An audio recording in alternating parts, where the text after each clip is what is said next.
What? No! It can't be. Imagine this. You're pulled over at a gas station, humiliated, cuffed, and shoved into a police car for no reason other than the color of your skin. The next morning, you're not just free, you're the judge presiding over the officer's misconduct hearing. That's exactly what happened to Judge Anthony Caldwell, and his story would spark a reckoning far bigger than one arrest. Before we begin, make sure you subscribe to Blackish Focus. Your support helps us share more true, emotional, and motivational stories that shine a light on resilience, dignity, and justice. Anthony Caldwell wasn't just any man at the Sioux gas station that night. At 49, he was a respected Philadelphia County judge. But dressed in jeans and a hoodie after a long night at the hospital with his mother, he fit the vague description of a robbery suspect. Two officers, Daniel Harris and Kyle Mlan, blocked his car, questioned him aggressively, and ignored his calm explanation. Even after he identified himself as a judge, they mocked him. "Sure, and I'm the governor," one sneered. Seconds later, Anthony was slammed against cold steel, wrists cuffed, dignity stripped.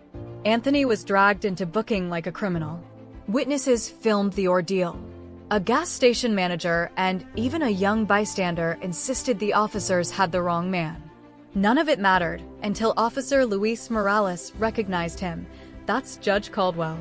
He lectured at the academy. Suddenly, everything shifted. Supervisors rushed in, apologies stumbled out, but the humiliation was complete. By the next morning, the video had gone viral. Headlines blared, "Philadelphia judge arrested at gas station." And Anthony's children had to watch their father treated like a suspect. Most people would have stepped back, recused themselves, and quietly filed a complaint. But Anthony Caldwell wasn't most people. The very next morning, he walked into the courthouse, put on his robe, and sat at the bench, presiding over a misconduct hearing involving none other than officers Harris and Mlan. The room froze when the officers recognized him. The same man they'd mocked hours before now towered over them from the bench. Anthony acknowledged the conflict openly, then announced, "Justice must not only be done, it must be seen to be done." The hearing would continue. The complainant, Antoine Johnson, a young black nursing assistant, testified that Harris and Mlan pulled him over for a broken taillight that worked perfectly. He described being slammed against his car, accused of resisting, and charged with obstruction despite full compliance. Bystanders testified. Cell phone footage contradicted the officers' reports. Then, shocking security video emerged. Harris and Mlan, caught at the same gas station an hour earlier, joking about needing 2 more stops to hit quota and targeting the South Side code for Black and Latino neighborhoods. The courtroom erupted. Patterns of profiling, missing body cam footage, and fabricated language like furtive movements piled up. The defense scrambled. The whistleblowers. Then came the turning point. Officer Luis Morales, the same young cop who recognized Caldwell at booking, testified. He described training that encouraged profiling and supervisors who pushed quotas. He revealed that after realizing they had arrested a judge, Captain Robert O'Donnell ordered dispatch logs altered to cover their tracks. Later, Officer Mlan broke down. "We had no reason to stop you," he admitted quietly, "except you were a black man at a gas station." His honesty cracked open the wall of silence that had protected misconduct for years. Anthony Caldwell didn't lash out. He listened. He documented. And when the hearing concluded, he issued a ruling that shook the department.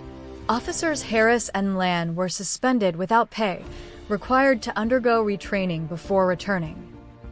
The Abington Township Police Department was ordered to implement sweeping reforms, mandatory body cams with civilian oversight, new evaluation systems rewarding de-escalation over arrest numbers, and a civilian review board empowered to hold officers accountable. Past arrests based on vague criteria like matched description or furtive movements would be re-examined. For Antoine Johnson, vindication came not just in personal justice, but in sparking systemic change. Months later, reforms began to take root. Body cam compliance reached 100%. Data on stops and arrests became public. Performance reviews shifted.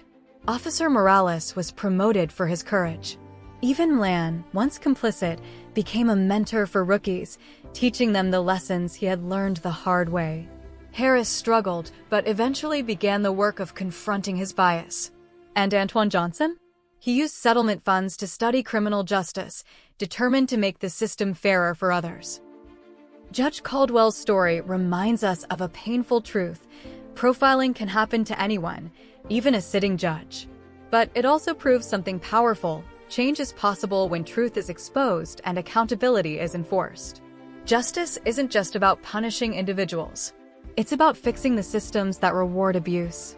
If this story moved you, remember this. Silence protects no one.